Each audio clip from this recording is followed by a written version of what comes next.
Yeah, thanks for joining this webinar today, everybody. I really appreciate you taking the time out to listen to what we've been up to over the last few months. I will start off by, first of all, take you to slide 2, which is our agenda.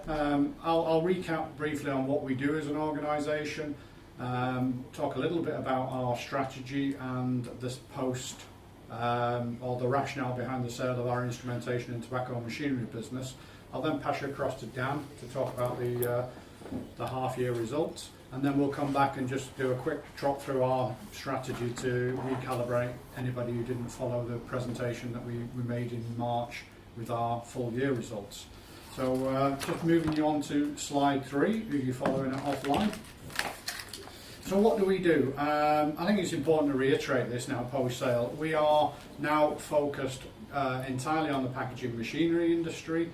We have 2 businesses, Molins Technology, or MTech, which is based in Coventry, and we have Langen, which is based in Mississauga, Toronto, Viken in the Netherlands, and we have an office in Singapore. You can see there on the slide, we talk about the different businesses, but essentially what we have there is Molins Technology engages with customers in concept and feasibility solutions. So they are really the first port of call for a conversation with a customer about a new coming to market product. And Langen are in the space of secondary packaging. What I mean by secondary packaging is primary packaging is where the raw material product is put in the first wrapper, and then secondary packaging is where that wrapped product is then put into boxes, cartons, sachets, bags, whatever else. So Langen is focused on the secondary packaging market. But together there are absolute synergies across those 2 businesses. We're around 350 employees, and the sales at the moment, you can see in the report, we're heading towards the sort of £55 million. If we just take you to the slide 4 there, in our mission statement. Post-sale of IMT, the instrumentation and tobacco machinery business, this strategy or mission that we set ourselves on following last year's strategic review is still absolutely valid. In fact, I think it's further reinforced. And what I mean by that is we've disposed of a business that was complex and in a non-growth market. So it moves the business now onto a 100% focused growth platform, and we still have the capability in the continuing business of make, pack, test. And we are very much focusing on growing our service business going forward. So the strategic review that we did last year, we launched in January and we presented in March with the full year, is absolutely valid and accelerated forward in my view with the sale of the instrumentation and tobacco machinery business. So the rationale behind the sale, for those of you who may be catching up with this, is we looked at, as part of the strategic review, the markets that we were present in, and it became absolutely clear that the nicotine market, the tobacco industry, is at best flat, if not declining. But in addition to that, there's a fundamental transition of technology from traditional tobacco to technology called heat not burn, which is still tobacco based, but in capsule form. And one of the main factors we took into consideration was where are we in that new emerging market, and effectively we'd lost the position in terms of new technology and machinery that was capable of making the heat not burn products. So we decided that the investment required in that and the time to take to develop new products was a real barrier going forward. We were approached by one of the bigger players in the industry. We managed to sell the business for a trade premium, and that allows us now the funds to go forward and invest 100% in the packaging machinery business. So I think that sets us up with a transformational situation in the business where the Molins legacy business we've divested of the name as well. So going forward, we are 100% packaging machinery play. We need to come with a new name by January, and once we have that situation in place, we move forward with a new chapter in history in the Molins business. I'll just pass you across to Dan now to talk through the half-year results, and we'll be back to the strategy. Thanks, Nate. So you'll see that from the sale of the instrumentation and tobacco machinery division, these assets now are held for sale. In the period, it generated a profit of 1.9 million, somewhat offset by costs in the disposal of 1.3 million, but on balance, a strong performance from the division that we sold. And likewise with the sale of the property in Canada, that's also shown now as an asset held for sale, and we expect quite a substantial cash inflow in H2 as a consequence of that sale. And both orders and sales in first half have really been very positive. We've seen a 40% uplift in sales from the continuing group, and that's compared to the prior period on a like-for-like basis. On a constant currency basis, that uplift is 29%. Those sales have increased primarily in the EMEA and the Asia region, and that's supported from a very strong opening order book. The net debt position of 1.1 million at the half year, were that to be supplemented by the sale of the instrumentation and tobacco machinery division, then we'd have been showing a £22 million cash position, and that assumes that we'll have paid out all of the fees, taxes and the pension. And then as a consequence of the strong trading performance in terms of sales, that reflects through to our profitability, where you'll see a 1.2 million uplift from the same period last year, and that reflects through to the underlying EPS, which is up at 3.1 pence compared to a 4.2 pence loss last year. And you'll see towards the bottom there that the future dividend policy will be considered in the context of the 2017 full year results, which is as per the previous communications that have been made to the market. On to slide 7, looking at the graphs, you can see there that Americas is actually broadly flat year on year, which reflects a very good project that we had in 2016 that hasn't then been repeated in 17 in the region, and that's also why the profitability in the graph on the right of that has dipped slightly year on year. The EMEA and Asia Pacific regions are both showing uplifts in revenue, as you can see, and more significantly EMEA is showing a significant uplift in profitability, which reflects the strong performance in that region, as well as there was a particularly challenging project last year which suppressed profit a bit in 2016.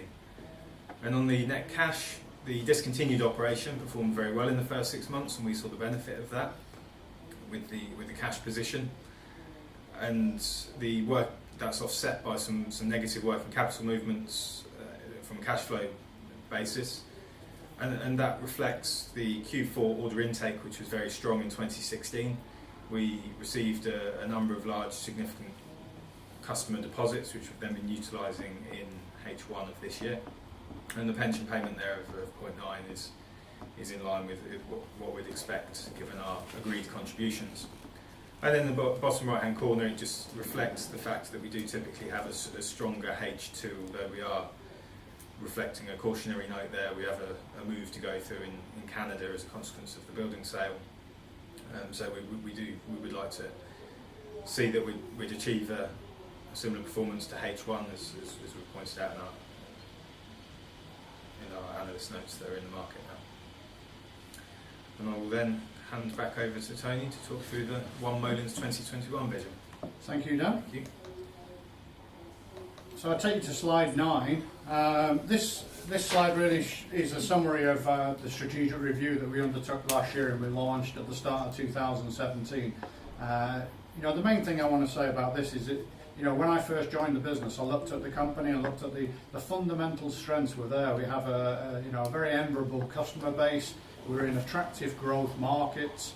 We have a very solid array of engineering solutions that we can offer to our customers, and a great group of employees, very enthusiastic employees. So the fundamentals are there, and I think the divestment or the post-sale from the instrumentation and tobacco machinery puts more focus and emphasis on the growth platform. So the strategy 2021 of going for 10% organic growth and 10% return on sales over the medium term is absolutely still valid. I am being challenged by one or two people about, that's quite a sporty target for the engineering sector. How do you manage to achieve that? I think the simple answer is the scale of the business that we have now in Molins is relatively small, and the market is vast. And I'm convinced, and I think the management team that we're assembling are all convinced, and they've joined us on the basis that we really can make a difference in this market space over that time. So the 10% growth is something that we're absolutely bought into and committed to, and the profitability going forward. Just to recap on slide 10, the markets that we're in. This slide we showed in March as well, but we reconfirmed this earlier this year. Are these still valid for the markets? And they are. So we have good positions in these markets already. They are growing, so there's no reason why we shouldn't at least be growing with the market. And with, as I explained before, with the full solution that we're now offering, Molins Technologies plus Langen, with the management team that we're assembling to get a larger slice of the investment opportunities with our key customers, we believe we can outperform that market over the strategic period. Just moving on to the slide 11 there, the application know-how. Post divestment as well, if you recall, this slide earlier had the tobacco and instrumentation side of that. I don't think it takes away from our application know-how and scope. And the example I'm showing there in the bottom of that slide is really where we can offer already a full solution in the pharmaceutical market. The first part of that slide, the primary packaging, is an example where we took a pharmaceutical powder drug in a flat wrap, they call it, which is common in the US market, and we took that from a position where they were being produced at 60 per minute, and with a solution that now achieves 750 per minute. And the company that we installed that solution in went down from 50 lines to produce the product that they required to 5 lines. So the primary packaging part of it was an MTEC solution, putting the powder dosing in the complex wrapper, and then offering it to the secondary packaging, which Langen could absolutely provide, putting those sachets into bags or boxes or cartons, and then into cases for ongoing logistics. So we have the technology within our group to offer these full solutions. We now need to leverage them as one company going forward, and that's what we are aiming to achieve in our strategy. So slide 12, the strategic priorities, absolutely still valid and current, going for growth. That was one of the issues I brought up in the March presentation, that the business had fundamentally not grown over the last few years. Why? Well, there are many reasons, but one of the things that I identified and we put a lot of time and effort into is the commercial element of it. We're taking our entire sales team through a commercial excellence program, really upskilling them so that they can credibly offer cross-selling full solutions to our customers. And we're focusing a lot more on the regional management structure and talking to our customers from a global point of view into the key account, making sure that we can offer the same service solutions wherever our customers choose to put their plants in the world. Making service a business will really now start to come to life. John Clifford joined us in July. He's ex-Siemens. He was the service business director there. He's joined us. Very excited by the opportunity. His first understanding of the business is that we have got a vast installed base, so it confirms that. And some of the customer meetings he's already had confirmed that there's a real need for a service agreement situation with our customers rather than, as was in the past, a more ad hoc service arrangement. So we believe that there is a huge potential really in service, in building that up as a business with service agreements with our primary customers. In terms of operational efficiency, I think divesting of the instrumentation and tobacco machinery business has taken away a lot of complexity and reorganisation that we had in mind for those businesses. But what it does is it emphasises some new challenges. The new challenges are bringing the company together on one ERP system and looking at our supply chain optimisation. We have 3 plants in 3 different locations, Canada, Netherlands and the UK, and for sure there are synergies for working better together. So the strategic priorities are still all valid, and we are now fully committed to moving those forward. In terms of the journey we're on, we started in January. We did an awful lot of work in terms of One Molins to bring the company together, as was with the tobacco interests. And a few of the people in the company have said to me, "Hey Tony, why did you start to One Molins knowing you were selling half the business?" I said, well, we didn't know we were selling half the business until it sold, so that's the first answer. But the other answer is, well, I think we needed a warm-up. Molins hadn't changed for many years, it was probably a little bit rusty, so take it as a warm-up, and now when we've come to change the name and move forward in packaging machinery, we're fully warmed up and ready for the journey ahead. So I think that's been a good change management exercise for the company. So the journey we're on, it's the same as it was before. I think now we're much more, the new management team in place, and more energy and focus for the company going forward. The organisation structure, I'm on slide 14 now. You'll see a couple of new names on there from the previous presentation. We've took the opportunity post-divestment to really bring the company together as one now, so we've got one management team running the whole company. Dan, Commercial Director, Will, you may remember Will's name in the past. He was the financial controller actually of Molins, but he wants to take the steps towards general management, so his new position in our company is Operations Director. He knows the company very well, and I've put my full trust in Will to help us through this journey, especially with the ERP implementation. John Clifford is joined us for on the Service Director business. I mean, John is, he's got a great opportunity to help us to grow that service business. Jim joins us on the 2nd of October, to replacing David Cowan. And Julie joined us in March, and she's the HR Director. I think that's important to help the business go through this change process. I don't think we want to underestimate how much change is required in terms of the culture and the commercial focus within the company going forward. So the short-term objectives, the key short-term objectives, the next steps I think I'll focus on more. We sold the Molins name as part of the divestment of the instrumentation tobacco business. I think that was, it's an important watershed. We've come with a new name to the market by January.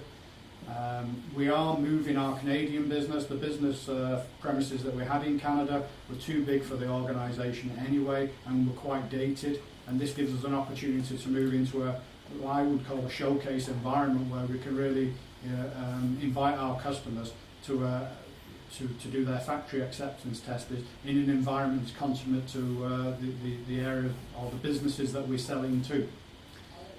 The ERP implementation is very important to bring the customer, or to bring the whole business together under one set of processes.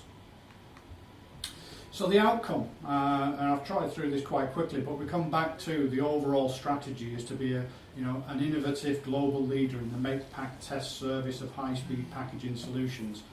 We have the three strategic pillars there to achieve this growth.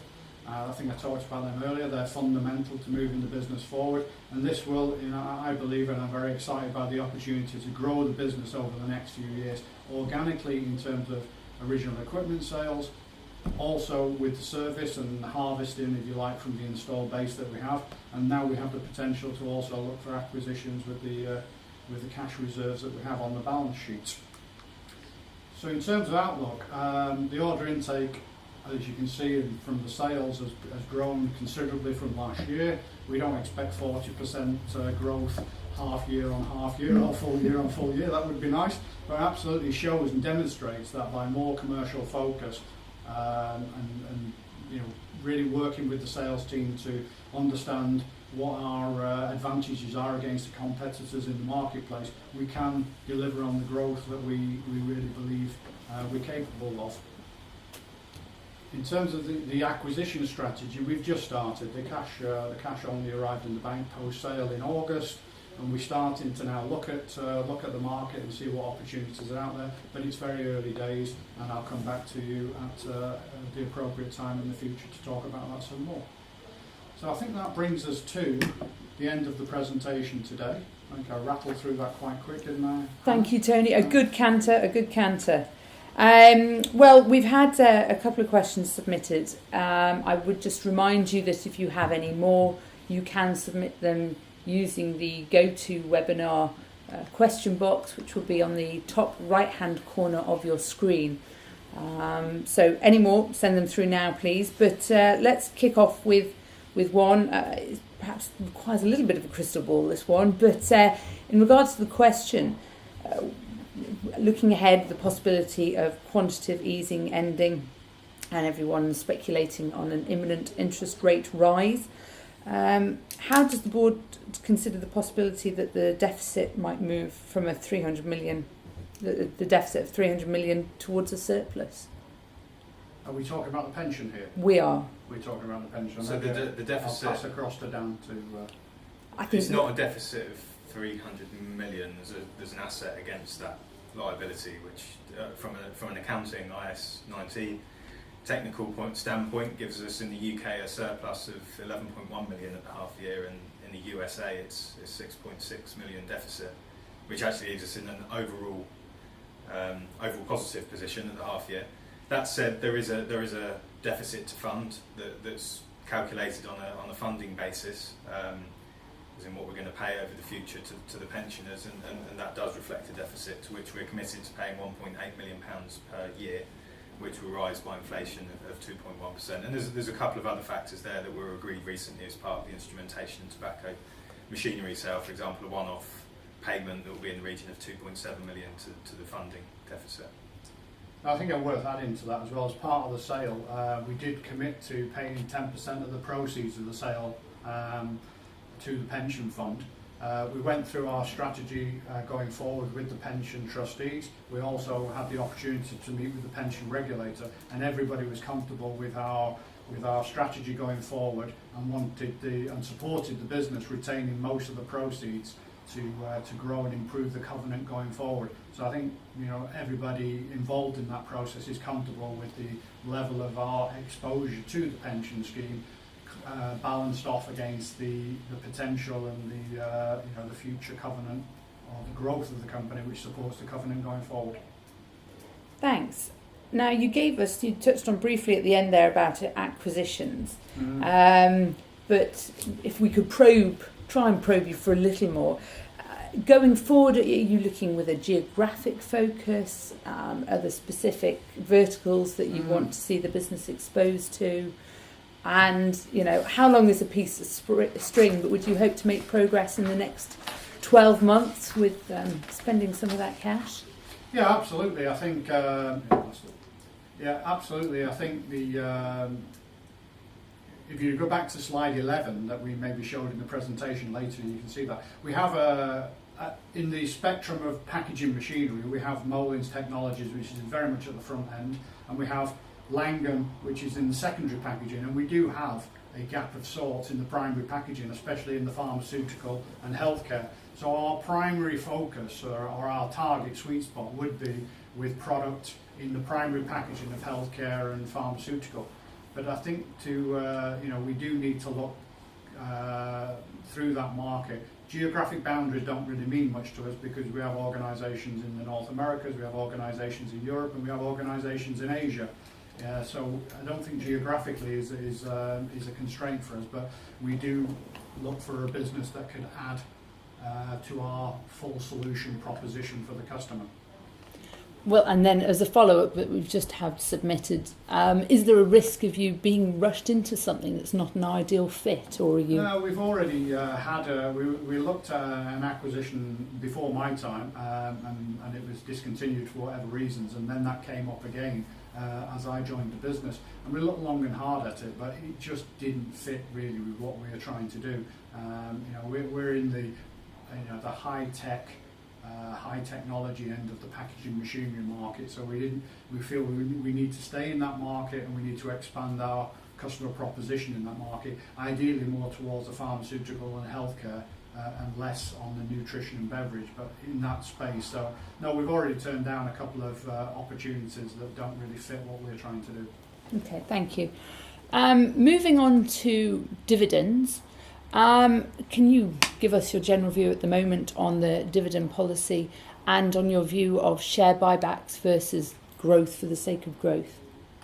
Yeah, I think the dividend one we discussed at length at the full year presentation, and the board were unanimous, and the primary shareholders as well, that it was the right thing to not pay a dividend at the end of last year, given the situation of the business and given the support that was needed for the strategy post-sale.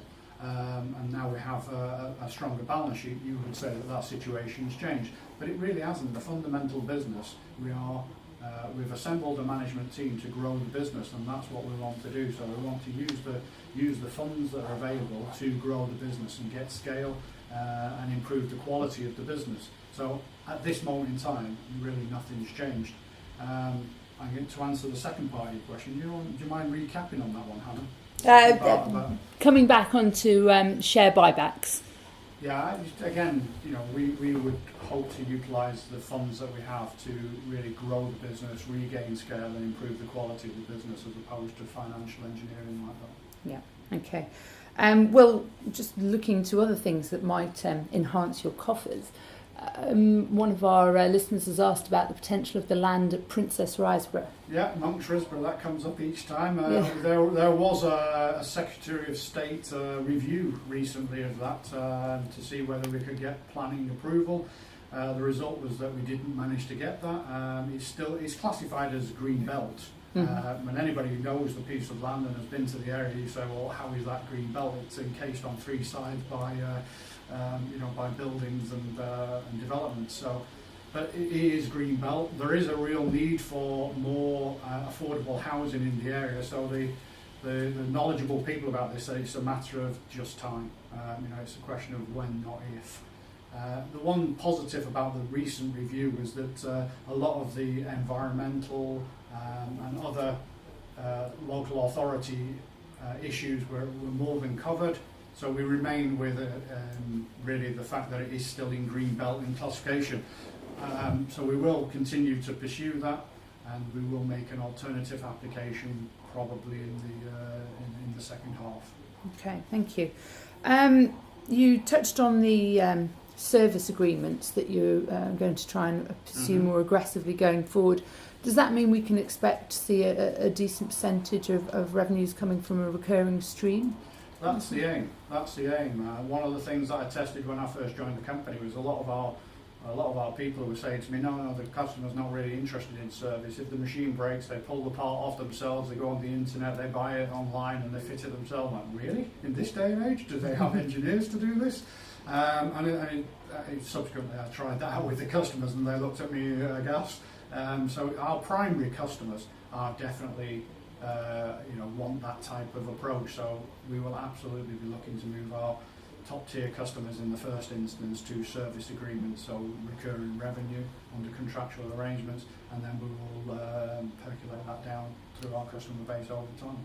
Do you have any targets as a percentage that you'd be willing to share? Well, I think in the full year presentation we gave last time, when asked about the 10% year-on-year growth, where do we see that coming from? And it's still valid that we expect our OE equipment to perform really quite well until we get to a certain scale. So that's in the sort of double digit. And we had a target internally of growing the service revenue by between 5 and 10% per annum.